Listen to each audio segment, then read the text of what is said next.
My name is Alicia. Standing here in this empty hallway, the faint echo of applause still ringing in my ears, I can't help but think about how everything has changed. Just a few hours ago, I was sitting in the back of that ballroom, watching as my world and his collided in the most unexpected way. I remember the moment Patricia announced my name as the new Director of Strategic Initiatives. Time seemed to stand still. The room went silent for a split second, and then the applause erupted. I stood up, my legs feeling like they belonged to someone else. As I walked towards the stage, I could feel eyes on me, but my focus was on one person, Ryan. Ryan. He didn't clap. He just stared, his face going through a series of expressions, confusion, disbelief, and then a cold, calculating look. It was in that moment that I realized our relationship, which had been slowly deteriorating, was truly over. Our story began 4 years ago at a mid-sized tech startup. We were both project managers, two overworked souls bonded by late-night deadlines, the glow of computer screens, and the kind of exhausted laughter that only comes from shared struggle. In the beginning, it was beautiful. We celebrated each other's wins, vented about unreasonable clients, and helped each other prepare for important presentations. But about a year and a half ago, something changed in Ryan. It started with a healthy ambition. He wanted to climb the corporate ladder, to be recognized. But that ambition soon turned into an obsession. He began to treat every interaction at work like a strategic move. He stopped seeing me as his partner and started seeing me as a potential threat. We were equals on paper. Same job title, similar performance reviews, and comparable salaries. But Ryan needed to be ahead. He started making comments, small enough to dismiss but sharp enough to sting. "You're good, but you're not strategic about getting noticed," he'd say as I worked at the kitchen table. Or, "If you pushed yourself like I do, you'd go far, but you're too comfortable." I tried to brush it off, thinking it was just stress. Then, last year, I was assigned to lead a major project. It was a high-visibility initiative with a lot at stake. I came home excited, expecting at least a smile from Ryan. Instead, he blinked once and said, "Nice. But I would have done it differently." No congratulations, just critique. That was when I first felt that sinking feeling, the realization that my success didn't excite him, it threatened him. A few weeks ago, the company announced a new position, Director of Strategic Initiatives. It was a role with influence, a high salary, and real power. Everyone in the office was secretly vying for it, but Ryan didn't hide his desire. He went into overdrive. He started coming in before dawn and leaving after everyone else. He scheduled meetings with every higher up he could find and volunteered for every high-profile project, even if it didn't fit his workload. I also wanted the director role. I'd been working towards it for years, but my approach was different. I focused on results, on building genuine relationships, and on solving problems quietly. I believed that good work would speak for itself. Ryan thought I was naive. "You can't just wait for people to notice you," he said one evening as we cooked dinner. "You have to make them notice you."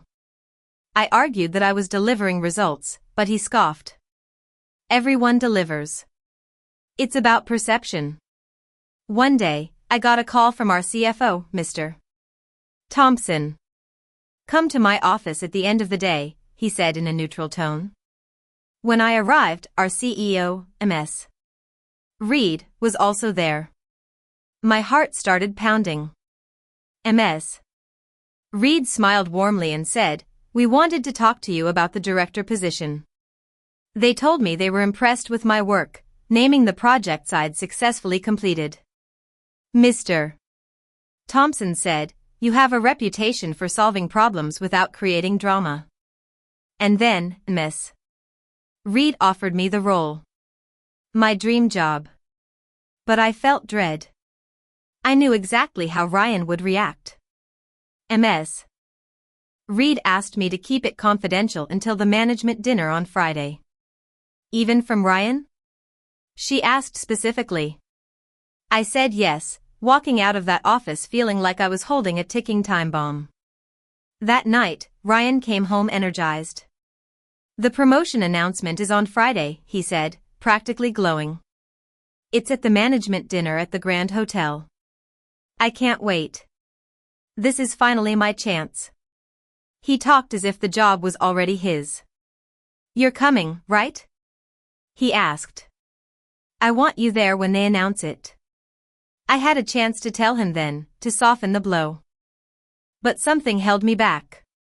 Maybe it was my professional obligation, or maybe it was a quiet curiosity about whether he could ever be happy for me if the spotlight wasn't on him. 2 days later, as we were getting ready for bed, Ryan changed his tune. "Actually, I've been thinking about Friday," he said. "Maybe you shouldn't come. It's supposed to be management only, and since you're not management and we're not married, it might look weird." I was shocked. He had insisted I come just 2 days ago. But he smoothed it over, saying it was for the best, less complicated. I knew what he really meant. I didn't belong. I smiled and said, "Sure, I'll stay out of the way." He relaxed, kissed my cheek, and said, "I knew you'd understand." Little did he know what was waiting at that podium. On Friday, I woke up before my alarm, my heart pounding. Ryan was already in the bathroom, shaving with a determined look on his face. He commented that I was quiet, and I just said I was tired. After he left for work, I stood in the kitchen, lost in thought. I kept hearing Miss Reed's words, "Can you keep this confidential, even from Ryan?" Work that day was strange. People were acting normal, but there were signs everywhere. Tight smiles, careful eye contact. Rumors were spreading, and I got congratulated in veiled ways. At 3:12 p.m. Ms. Reed emailed me, "Side room at 7:30. I'll come get you." When I got home around 6 o'clock, Ryan was already transformed. The apartment smelled like cologne and hairspray. He was wearing a sharp suit, a new watch, and had a set of expensive cufflinks. He looked like he belonged at the top. He asked what I was doing that night, and I said I'd stay home. He seemed satisfied. As I got dressed in a simple black dress, my hands trembled. I wasn't afraid of the room, I was afraid of what it would reveal. I drove to the Grand Hotel in silence, the city lights blurring outside my window. At 7:30, I followed Miss Reed's instructions to a side room. A staff member led me in, and the door clicked shut behind me. I could hear the muffled laughter from the banquet hall. Ryan was in there, believing that tonight would be his night. My phone buzzed with a text from Ryan, "Just sat down. The room is full. This is it. Wish you were here, but management optics." The wink in his message made my stomach turn. I typed a response, deleted it, and finally sent, "Hope it goes well." At 7:45, Miss Reed walked in. She looked calm and confident. "You ready?" she asked. I said, "As I'll ever be." She told me Ryan had been working the room all night. I didn't say a word. She led me down the corridor towards the ballroom. The noise grew louder as we got closer. When we reached the entrance, a staff member opened the door, and warm light spilled out. There was Ryan, laughing and chatting with some VPs, looking like he already had the job. Ms. Reed guided me to a seat in the back, out of sight. "Stay here until I call your name," she whispered. I sat down, my heart racing. Ryan didn't even notice me. Ms. Reed stepped onto the stage and tapped the microphone. The room quieted down. She started talking about the company's achievements and the new leadership position. Ryan sat up straight, his smile becoming more professional. Then, Ms.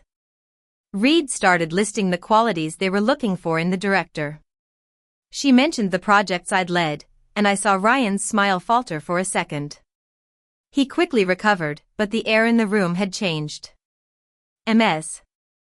Reed looked around the room and said, it is my great pleasure to announce that our new Director of Strategic Initiatives is Alicia. The room went silent for a moment, and then the applause began. I stood up and walked towards the stage. As I passed Ryan's table, our eyes met for a fraction of a second. His mouth was slightly open, and he looked like he was watching his world crumble. I took the microphone and said, "Thank you. I've always believed that leadership is about service, about solving problems quietly, and building people up." I didn't look at Ryan. I didn't need to. After the speech, people came up to congratulate me. But Ryan just sat there, his hands clenched. Around 9:30, I noticed his chair was empty. I followed him into the hallway. When he saw me, he said flatly, "You knew." I calmly replied that I was asked to keep it confidential. He snapped, "I'm your boyfriend. You couldn't give me a heads up." He accused me of letting him look like an idiot. I told him he assumed he had the job. He said I'd told him not to come to the dinner, but I reminded him that he was the one who said it would look weird. He finally said, "You embarrassed me." I replied, "I accepted a job I earned." "You embarrassed yourself by deciding the ending before the story was finished." He said he couldn't work under me and that he was quitting on Monday. I told him I never wanted him to fail, but I also wanted to succeed. He laughed bitterly and said, "You got what you wanted. Congratulations, Director." He walked away, and I was left alone in the hallway. I started to question myself. Had I been cruel, or had I just stopped shrinking to protect his ego? That night, he didn't come home. He sent a text saying he needed space. I replied, "Okay." On Saturday morning, he came to the apartment to grab some clothes. He was cold and distant. I tried to talk to him about trust, but he said there was nothing to talk about. He said our relationship was about trust, and I asked him about his actions. When he told me not to come to the dinner, was he protecting me? He said he was trying to spare me from watching someone else get what I wanted, but I pointed out that it happened to him. I asked him if he would have worried about how it made me feel if he'd gotten the job. He was silent. I told him he was trying to stay ahead of me, and once there was a chance I might surpass him, I became his competition. He picked up his bag and said he'd get the rest of his things later. On Monday, the office was different. People looked at me differently. Ryan didn't come in. By noon, it was known that he'd called in sick. Ms. Reed asked me to her office. She told me she'd heard Ryan was considering leaving. I told her he was definitely quitting. She then revealed that when they were evaluating candidates, Ryan had repeatedly implied that I wasn't interested in the director role. I was shocked. I realized he hadn't just been competing with me, he'd been trying to erase me. He finally showed up on Wednesday. We crossed paths in the hallway. I asked if he'd made a decision, and he said he was leaving for a smaller company with a senior manager role and a path to director in 18 months.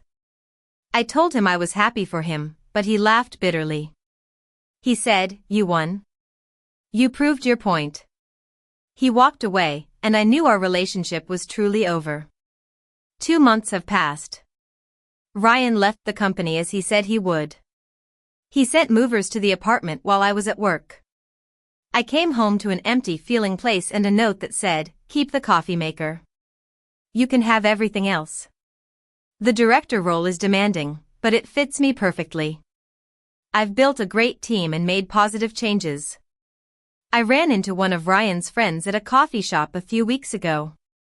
She said he was doing well, dating again, and had moved on. My parents asked me if I had any regrets. I said maybe I should have told him earlier, but I don't think it would have changed anything. Some people can't celebrate someone else's success when it threatens their own. Yesterday, I got an email from Ryan.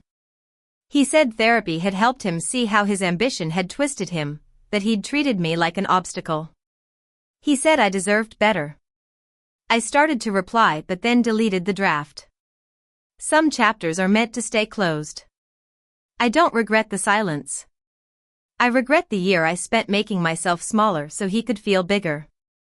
And yes, there's a small part of me that feels a sense of justice when I remember the look on his face at that dinner. Maybe that makes me petty, but it also makes me honest.